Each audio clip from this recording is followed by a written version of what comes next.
Hello friends, welcome to my channel. So friend, आज हम इस वीडियो में बात करने वाले हैं BA second year English literature का पेपर सेकंड के बारे में, जो कि 2018 में आया था। तो इसमें हम ये देखेंगे कि किस तरीके के क्वेश्चंस पूछे गए हैं। तो फर्स्ट क्वेश्चन था, why is the title third thought given to his essay by E V Lucas. E V Lucas के द्वारा अपना जो एसे है थर्ड थॉट, उसे यही टाइटल क्यों दिया गया। तो इसमें जो टाइटल है उसे आपको जस्टिफाई करना था। सेकंड क्वेश्चन है, who is able to realise the modernity according to Chesterton and why. तो यहाँ पर ये कहते हैं कि कौन रियलाइज कर सकता है मॉडर्निटी और क्यों। थर्ड क्वेश्चन था, what was doctor Heidegger experiment in the story by Nathaniel Hawthorne. तो ये जो स्टोरी है डॉक्टर हिडगर एक्सपेरिमेंट, इसमें कौन सा एक्सपेरिमेंट है, किस बारे में था वो एक्सपेरिमेंट, इसके बारे में बताना है।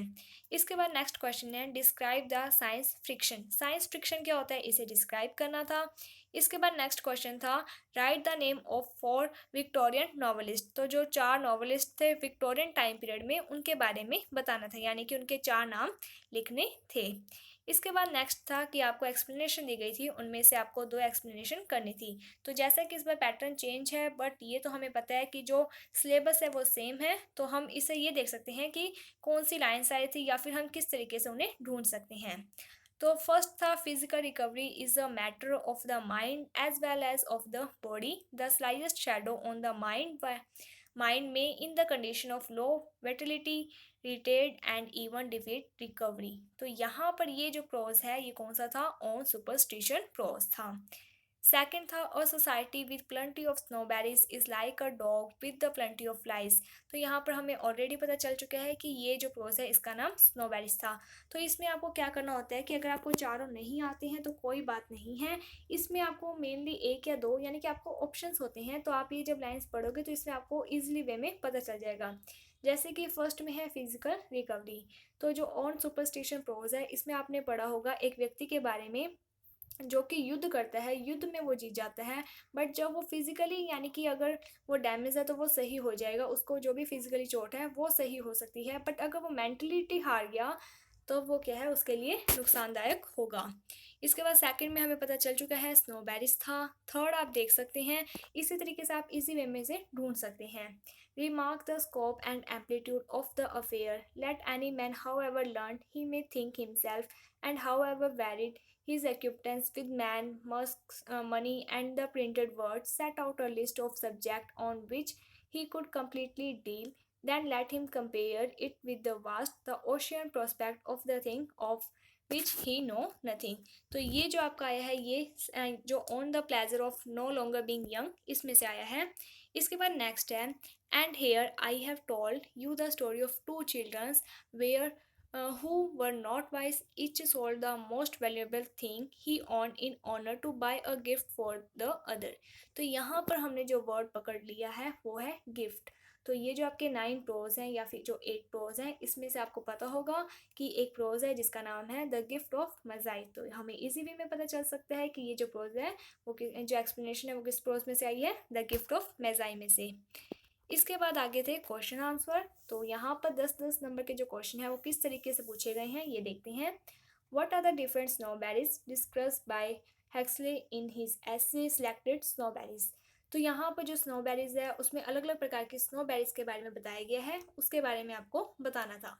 तो इसमें क्या है कि अगर आप अपना क्वेश्चन को इफेक्टिव बनाना चाहते हो तो जो भी अलग अलग स्नोबेरीज बताई गई थी उसे आपको क्या है, एक पॉइंट के रूप में सबसे पहले आप एक स्नोबेरी का नाम लिखोगे, देन उसे अंडरलाइन करोगे, एक पॉइंट बनाया, उसके नीचे क्या है आप उसके बारे में डिटेल में लिखोगे, उसके बाद सेकंड स्नोबेरीज के बारे में बताओगे, फिर थर्ड के बारे में। इस तरीके से क्या आपको पॉइंट वाइज करना होगा, इससे आपके जो आंसर है वो ज़्यादा इफेक्टिव होगा, जिससे आपको नंबर भी ज़्यादा मिलेंगे। नेक्स्ट है, what is the central theme of the essay on the pleasure of no longer being very young. तो ये जो ऐसे है इसका जो सेंट्रल थीम है उसके बारे में बताना है। कोई भी क्वेश्चन आ जाए मेन यही होता है कि आपको सारी समरी ही लिखनी होती है। बस वहाँ पर यहाँ अगर ये पूछा गया है थीम के बारे में तो आपकी जो पहली लाइन है क्वेश्चन यानी कि आंसर की, वो आपको ध्यान से लिखनी होती है, थीम से रिलेटेड लिखनी होती है। इसके बाद नेक्स्ट क्वेश्चन आया था, are superstitious help for us, answer the question which reference to the essay on superstition. तो ये जो आपका क्वेश्चन है ये ऑन सुपरस्टिशन जो प्रोज है उसमें से आया था कि क्या जो सुपरस्टिशन होते हैं वो हेल्पफुल होते हैं हमारे लिए या फिर नहीं। तो इसमें क्या है कि आपको पहले अपने येस या नो में आंसर देना था, देन जो भी समरी थी उसकी वो आपको लिखनी थी। इसके बाद नेक्स्ट क्वेश्चन आया था डिस्कस द करैक्टर ऑफ पार्शिवा एविडेंस। तो ये जो है ये आपका यानी कि जो प्ले है उसमें से आया है, एंड इसमें क्या होता है कि मेन करैक्टर के बारे में पूछा जाता है। तो यहाँ पर जो आपका प्ले है जिसका नाम है फार फ्रॉम द मैडिंग क्राउड। तो यहाँ पर क्या है कि आप देख सकते हैं कि दो क्वेश्चन आए हुए हैं, एक 10 नंबर में और एक 20 नंबर में। तो इसमें मेनली क्या होता है कि जो मेन कैरेक्टर स्केच होता है जिस भी पर्सन का उसके बारे में आ सकता है क्वेश्चन, या फिर टाइटल थीम के बारे में। टाइटल आ जाए थीम आ जाए, इसमें क्या है कि आपको पूरी समरी ही लिखनी होती है, बस जो आपका पहली लाइन है वो चेंज होती है।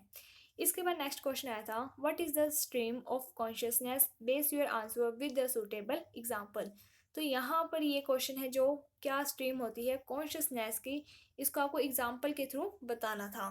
इसके बाद जो नेक्स्ट क्वेश्चन है वो है what is the symbolism of a rose for Emily.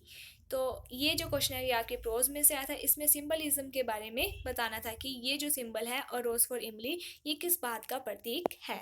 तो इसमें भी क्या है कि आपको सभी में समरी ही लिखनी होती है। इसके बाद जो नेक्स्ट क्वेश्चन है ये देख लेते हैं।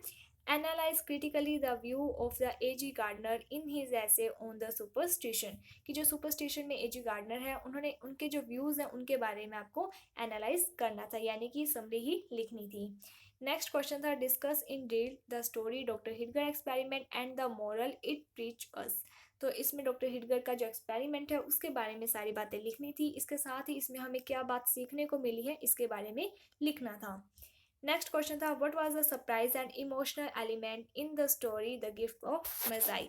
तो यहाँ पर जो सरप्राइज और इमोशनल एलिमेंट कौन से थे मज़ाई, यानी कि जब वो अपने एक दूसरे के लिए गिफ्ट लेकर आते हैं, बट क्या होता है कि वो अपनी प्रीशियस थिंग्स को ही बेच देते हैं जिसके लिए वो गिफ्ट लेकर आते हैं। तो इसी में इमोशनल भी है और सरप्राइज एलिमेंट्स भी आते हैं। इसके बाद नेक्स्ट क्वेश्चन आया था write a critical note on the Hardy art of characterisation with particular reference of Far from the Madding Crowd. तो यहाँ पर जो इन्होंने जो भी यहाँ पे हार्डी हैं उन्होंने जिस तरीके से अपने प्ले में कैरेक्टराइजेशन किया है उसके बारे में बताना है, मीन्स कि आपको यहाँ पर समरी ही लिखनी थी। इसके बाद नेक्स्ट क्वेश्चन था discuss the Victorian prose and novel. तो ये आपका लिटरेरी हिस्ट्री में से क्वेश्चन आया है। तो इसमें हम देख लेते हैं मेनली जो क्वेश्चन है आपका, तो वो ज़्यादातर गिफ्ट ऑफ मेज़ाई में से आया है। तो इस बार भी चांस है कि आपके यही जो क्वेश्चन है ये रिपीट हो सकते हैं, यानी कि इसी तरीके से आपका जो 20 नंबर का जो क्वेश्चन है उसमें द गिफ्ट ऑफ मेज़ाई में से क्वेश्चन आ सकता है, सुपरस्टिशन में से क्वेश्चन आ सकता है, और इसके अलावा जो थर्ड थॉट है उसमें से भी क्वेश्चन आ सकता है। एंड जो 10 नंबर के क्वेश्चन है उसमें यही क्वेश्चन है जो वो वापस रिपीट हो सकते हैं। सो होपफुली ये जो एग्ज़ाम है वो आपके लिए हेल्पफुल होगा, जिससे आपको ये पता चल जाएगा कि क्वेश्चन किस तरीके से आते हैं। So thank you friends for watching my video. Thank you.